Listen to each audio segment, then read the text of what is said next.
अस्सलाम वालेकुम दोस्तों। आज हम डिस्कस कर रहे हैं इक्विलिब्रियम। इक्विलिब्रियम के साथ हम टाइप्स ऑफ इक्विलिब्रियम डिस्कस करेंगे और साथ में हम कंडीशंस फॉर इक्विलिब्रियम को भी डिस्कस करेंगे। इक्विलिब्रियम को हम यूँ डिफाइन करते हैं कि a body is said to be in state of equilibrium if there is no change in its state of rest और यूनिफॉर्म मोशन। मतलब यह है कि अगर एक ऑब्जेक्ट या एक बॉडी रेस्ट में है तो बॉडी के इस रेस्ट हालत को हम इक्विलिब्रियम कहते हैं। अगर इसकी इस रेस्ट हालत में कोई चेंजेस ना हो तो दिस इज कॉल्ड इक्विलिब्रियम। यह अगर एक बॉडी है वो यूनिफॉर्म मोशन कर रही है, यूनिफॉर्म वेलोसिटी के साथ मूव कर रही है, तो उसकी इस मोशन में यानी यूनिफॉर्म मोशन में अगर कोई चेंजेस नहीं आ रहे हैं तो ये बॉडी इक्विलिब्रियम में है। जैसे कि फॉर एग्जांपल एक ऑब्जेक्ट है वो रेस्ट में है, यानी अगर मैं एग्जांपल दे दो कि एक किताब है वो टेबल पे पड़ा है तो ये किताब रेस्ट की हालत में है, तो इस रेस्ट हालत को हम इक्विलिब्रियम कहते हैं और उस वक्त तक ये किताब इक्विलिब्रियम में है जब तक ये रेस्ट में है। अगर इसकी स्टेट में कोई चेंजेस आ गए, फॉर एग्जांपल आपने उसको उठा दिया है, डिस्प्लेस कर दिया है, तो ये इक्विलिब्रियम नहीं है। जब तक वो रेस्ट में है तो इस सिचुएशन को, इस हालत को, इस स्टेट को हम इक्विलिब्रियम कहते हैं। या फॉर एग्जांपल आप किसी क्रिकेट के बॉल को ऊपर की तरफ फेंकते हैं और वो ऊपर से कांस्टेंट वेलोसिटी के साथ नीचे की तरफ आ रही है, तो इस बॉल की मोशन यूनिफॉर्म मोशन है। अगर इस मोशन में कोई चेंजेस नहीं है, कोई तब्दीली नहीं है, तो इसको हम इक्विलिब्रियम कहते हैं। इक्विलिब्रियम की डिफिनीशन में दो स्टेट्स बयान करते हैं। एक हम कहते हैं कि बॉडी रेस्ट में है, दूसरे हम कहते हैं कि यूनिफॉर्म मोशन में है। तो इसको मद्देनजर रखते हुए इक्विलिब्रियम को दो टाइप्स में डिवाइड किया गया है। एक को हम कहते हैं स्टैटिक इक्विलिब्रियम और दूसरे को हम कहते हैं डायनामिक इक्विलिब्रियम। स्टैटिक इक्विलिब्रियम को हम यूँ डिफाइन करते हैं कि when a body is at rest under the action of several forces acting together and several torques, the body is said to be in static equilibrium। मतलब यह है कि अगर कोई बॉडी रेस्ट में है, इस तरह रेस्ट में है कि उस पे डिफरेंट फोर्सेस अमल कर रही है, उस फोर्सेस के बावजूद वो बॉडी रेस्ट में है, या उस बॉडी पे डिफरेंट टॉर्क्स अमल कर रहे हैं और उसके बावजूद वो बॉडी रेस्ट में है, तो इस इक्विलिब्रियम को हम स्टैटिक इक्विलिब्रियम कहते हैं। जैसे कि फॉर एग्जांपल मैं कहता हूं कि लेट्स सपोज ये हमारे पास टेबल है, टेबल का ऊपर वाला सरफेस है, इस पे एक किताब हम रखते हैं, ये बुक है और ये रेस्ट हालत में है। तो इस सिचुएशन में दो फोर्सेस इस बुक पे अमल करती है। एक है weight of this book which is downward और दूसरी फोर्स जो है वो नॉर्मल फोर्स है which is in upward direction. तो इन दो फोर्सेस के बावजूद ये किताब रेस्ट में है, तो इस इक्विलिब्रियम को हम स्टैटिक इक्विलिब्रियम कहते हैं। या फॉर एग्जांपल मैं सपोज करता हूं कि एक ऑब्जेक्ट है, ये एक ऑब्जेक्ट है, इस ऑब्जेक्ट पे दो फोर्सेस अमल कर रही है। एक फोर्स यहां पे अमल कर रही है ये, और दूसरी फोर्स इस साइड पे अमल कर रही है, इस डायरेक्शन में। ये जो फोर्स है, ये ऊपर वाला फोर्स, ये इसको क्लॉकवाइज रोटेट करने की कोशिश करेगा और ये फोर्स इसको एंटी क्लॉकवाइज रोटेट करेगा। तो अगर ये दोनों टार्क्स इक्वल है तो ये बॉडी रेस्ट में होगी, यानी टार्क दो है लेकिन उसके बावजूद ये बॉडी रेस्ट में है, तो इस इक्विलिब्रियम को स्टैटिक इक्विलिब्रियम कहते हैं। और डायनामिक इक्विलिब्रियम को हम यूँ डिफाइन करते हैं कि when a body is moving at uniform velocity under the action of several forces acting together, the body is said to be in dynamic equilibrium. मतलब यह है कि अगर एक बॉडी है वो यूनिफॉर्म वेलोसिटी के साथ मूव करती है और उस पर डिफरेंट फोर्सेस अमल करती है, तो उसके बावजूद अगर वो बॉडी यूनिफॉर्म वेलोसिटी के साथ मूव कर रही है तो इस इक्विलिब्रियम को हम डायनामिक इक्विलिब्रियम कहते हैं। अब दोस्तों, अगर किसी बॉडी पे डिफरेंट फोर्सेस अमल करती है तो उस फोर्सेस के नतीजे में वो ऑब्जेक्ट्स ट्रांसलेशनल मोशन करते हैं या रोटेशनल मोशन करते हैं। तो डायनामिक इक्विलिब्रियम को इसी बुनियाद पर टू टाइप्स में डिवाइड किया गया है। एक को हम कहते हैं डायनामिक ट्रांसलेशनल इक्विलिब्रियम और दूसरे को हम कहते हैं डायनामिक रोटेशनल इक्विलिब्रियम। यहां पर भी मैंने ट्रांसलेशनल इक्विलिब्रियम लिखा है, लेकिन ये डायनामिक रोटेशनल इक्विलिब्रियम है। मैं लिखता हूं इसके साथ रोटेशनल इक्विलिब्रियम। तो डायनामिक ट्रांसलेशनल इक्विलिब्रियम को हम यू डिफाइन करते हैं कि when a body is moving with uniform linear velocity the body is said to be in dynamic translational equilibrium. अगर कोई बॉडी लीनियर वेलोसिटी के साथ मूव करती है, यूनिफॉर्म लीनियर वेलोसिटी के साथ, तो फिर इस सिचुएशन में जो डायनामिक इक्विलिब्रियम है उसको हम डायनामिक ट्रांसलेशनल इक्विलिब्रियम कहते हैं। जैसे कि फॉर एग्जांपल पैराशूटर है, जहाज से एक पैराशूटर नीचे की तरफ मूव करता है, यानी वो उतरता है जहाज से, तो वो यूनिफॉर्म लीनियर वेलोसिटी के साथ नीचे की तरफ आता है। तो इस इक्विलिब्रियम को हम डायनामिक इक्विलिब्रियम कहते हैं। या फॉर एग्जांपल अगर कोई ऑब्जेक्ट रोटेशनल मोशन कर रहा है और वो कांस्टेंट एंगुलर वेलोसिटी के साथ, या रोटेशनल मोशन जो है वो कांस्टेंट है, उसमें कोई चेंजेस नहीं है, तो फिर इस इक्विलिब्रियम को हम डायनामिक रोटेशनल इक्विलिब्रियम कहते हैं।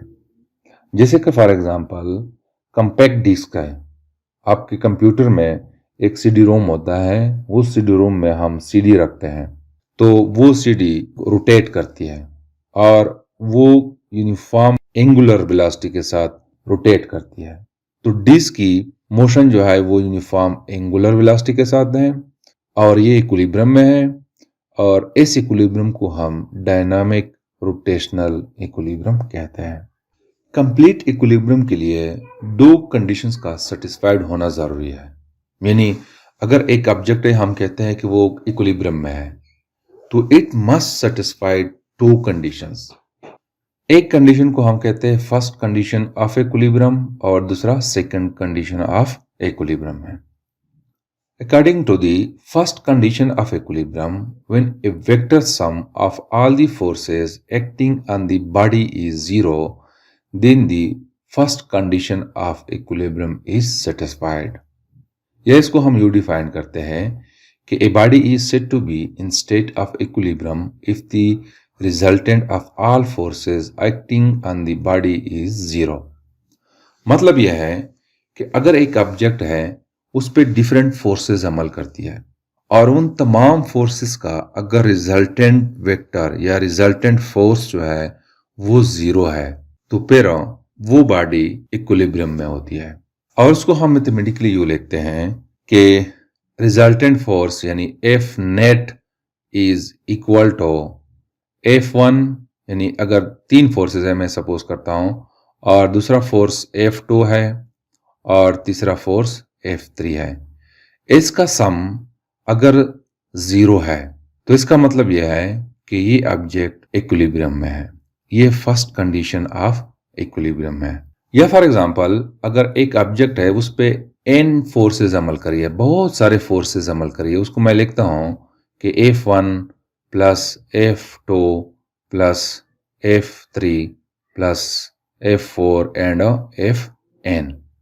अगर इन तमाम फोर्सेस का सम जीरो है तो ये ऑब्जेक्ट इक्विलिब्रियम में है।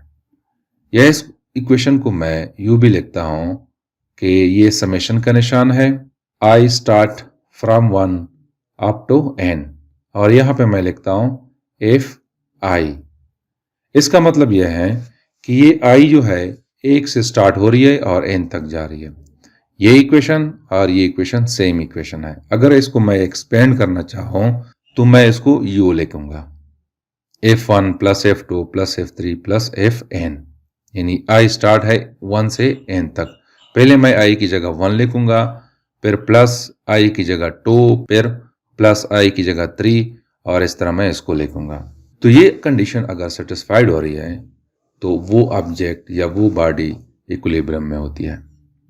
दोस्तों, आपकी बुक में एक लफ्ज यूज हुआ है पॉलीगॉन। ये लिखा गया है कि for an object to satisfied the first condition of equilibrium the condition is that force polygon must be closed. इसका मतलब यह है कि लेट सपोज हमारे पास एक ऑब्जेक्ट है, उस पर डिफरेंट फोर्सेस अमल करती है और उसको हम हेड टू टेल रूल के मुताबिक ऐड करें और एडिशन के बाद फर्स्ट वेक्टर का टेल और लास्ट वेक्टर का हेड आपस में मिले, तो इस सिचुएशन को हम पॉलीगॉन कहते हैं। It should be closed. जैसे कि फॉर एग्जांपल ये हमारे पास एक ऑब्जेक्ट है, ये जो आपको नजर आ रहा है ये एक ऑब्जेक्ट है और इस ऑब्जेक्ट पे 5 फोर्सेस अमल कर रही है, F1, F2, F3, F4 and F5। अगर हम इन तमाम फोर्सेस को आपस में ऐड करें तो हमारे पास ये क्लोज्ड पॉलीगॉन बनेगा। जैसे कि यहाँ पे आपको नजर आ रहा है ये F1 है और ये F5 है, लास्ट वेक्टर है। F1 का टेल और F5 का हेड आपस में मिल रहा है, तो ये एक क्लोज्ड पॉलीगॉन है। ये तमाम फोर्सेस मैंने आपस में हेड टू टेल रूल के मुताबिक ऐड किए हैं। इसका मतलब यह है कि इसका रिजल्टेंट जो है, रिजल्टेंट वेक्टर वो 0 है, क्योंकि फर्स्ट वेक्टर का टेल और लास्ट वेक्टर का हेड आपस में मिल रहे हैं, तो रिजल्टेंट यहाँ पे 0 है। और जब हम उसको सम कर रहे थे यहाँ पे, तो यहाँ पे भी रिजल्टेंट 0 था और इसके मुताबिक भी रिजल्टेंट 0 है। तो अगर सिचुएशन कुछ यूं है कि तमाम वेक्टर का रिजल्टेंट 0 है, तो वो ऑब्जेक्ट इक्विलिब्रियम में है। ये कंडीशन जब सेटिस्फाइड हो रहा है तो इट मीन्स कि object is in equilibrium. Second condition of equilibrium says that when the vector sum of all the torques acting on the body is 0, then the second condition of equilibrium is satisfied. यह इसको हम यूं define करते हैं कि a body is said to be in state of equilibrium if the resultant of all torques acting on the body is 0। अगर एक object है उस पर डिफरेंट टार्क्स अमल कर रहे हैं और उन तमाम टार्क्स का रिजल्टेंट 0 है, तो वो ऑब्जेक्ट इक्विलिब्रियम में है।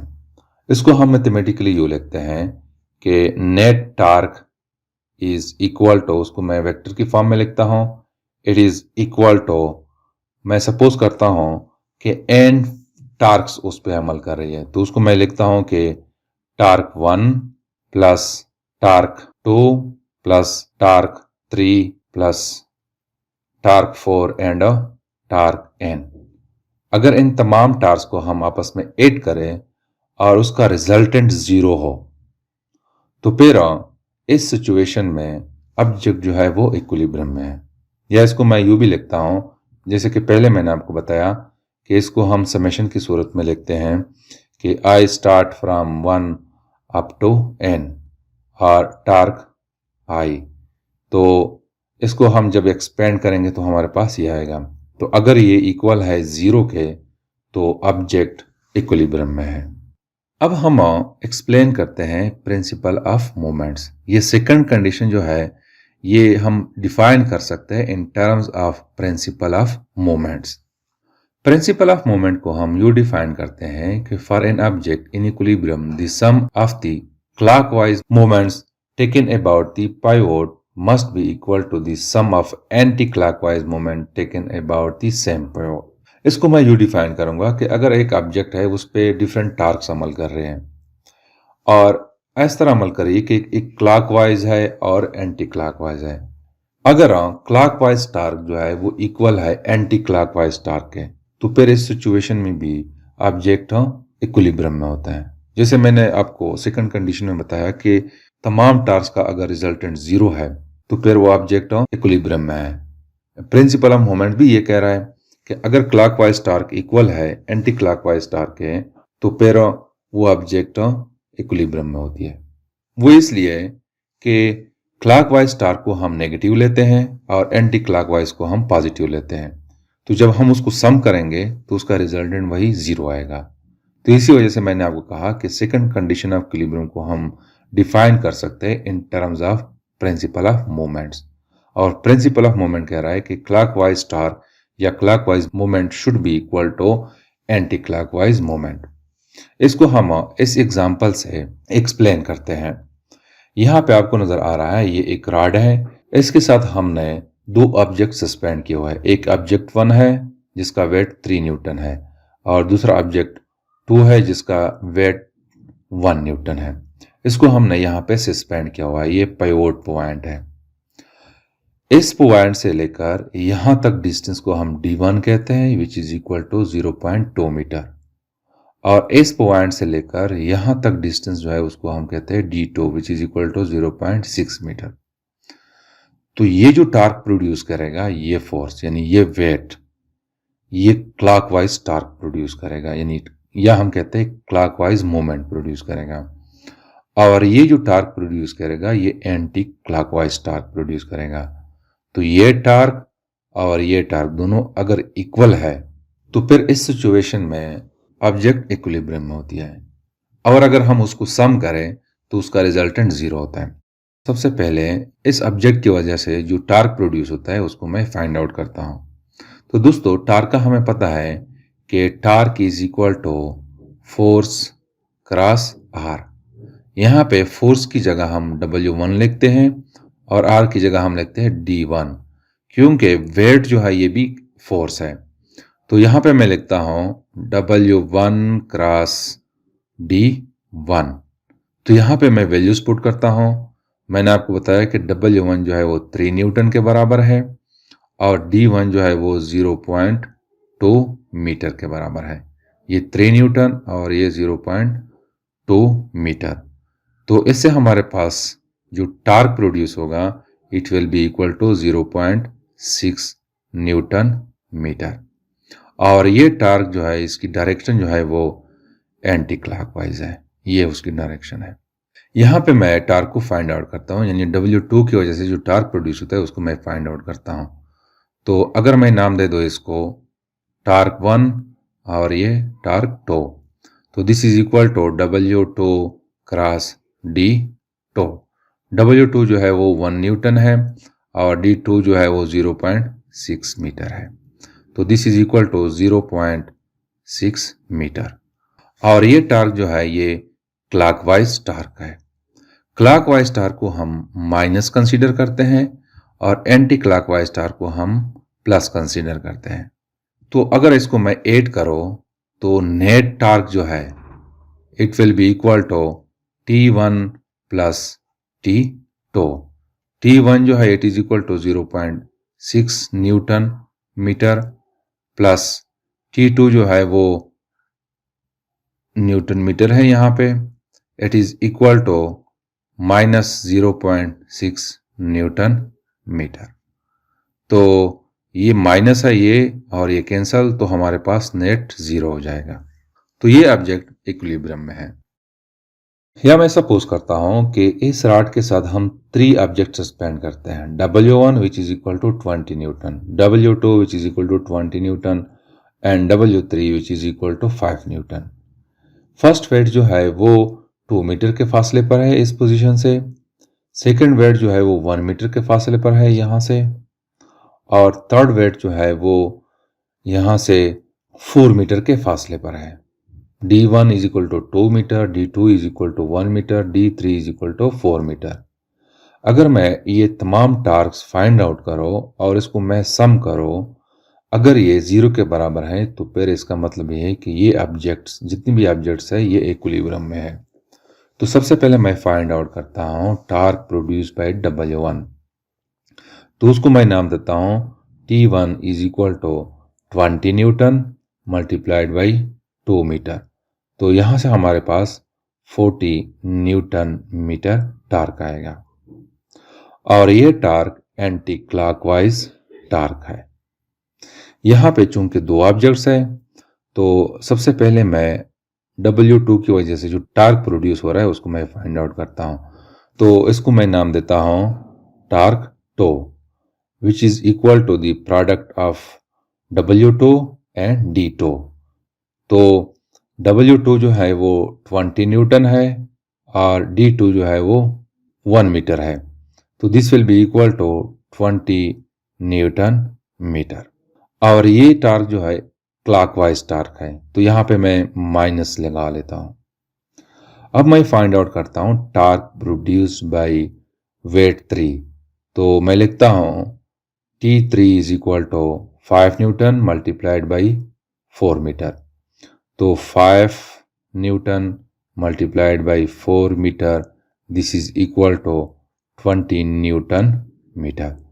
और ये टार्क भी क्लॉकवाइज टार्क है, इसको भी मैं माइनस लेता हूं। तो अब इन तमाम टार्क को मैं आपस में ऐड कर लेता हूं, तो इसका नेट टार्क जो है this is equal to T1 plus T2 plus T3। अगर मैं राइट साइड का टार्क आपस में ऐड करो तो -20 इज इक्वल टू -40, और यहाँ पे +40 है।